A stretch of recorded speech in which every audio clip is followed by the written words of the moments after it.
2 రోజుల పర్యటనలో భాగంగా థాయిలాండ్ చేరుకున్న పీఎం మోదీ. బ్యాంకాక్ ఎయిర్పోర్ట్లో మోదీకి థాయిలాండ్ ఉప ప్రధానమంత్రి ఘన స్వాగతం.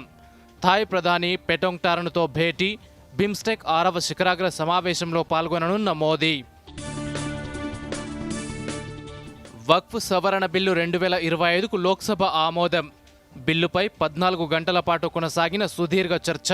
అనుకూలంగా 288 మంది, వ్యతిరేకించిన 232 మంది ఎంపీలు. కంచె గచ్చిబౌలి భూములపై సుప్రీంకోర్టులో విచారణ.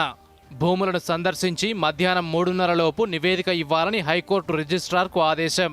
తదుపరి ఉత్తర్వులిచ్చే వరకు ఎలాంటి చర్యలు చేపట్టవద్దని సీఎస్కు ఆదేశాలిచ్చిన అత్యున్నత న్యాయస్థానం.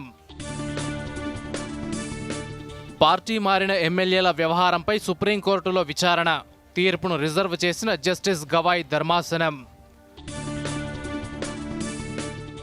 రాబోయే 3 ఏళ్లలో తామే అధికారంలోకి వస్తామన్న కేటీఆర్. కంచె గచ్చిబౌలి 400 ఎకరాలను ఎవరు కొన్నా వెనక్కి తీసుకుంటామన్న బీఆర్ఎస్ వర్కింగ్ ప్రెసిడెంట్. నగరంలోనే బెస్ట్ ఏకో పార్క్గా తయారు చేసి యూనివర్సిటీకి కానుకగా ఇస్తామని వెల్లడి.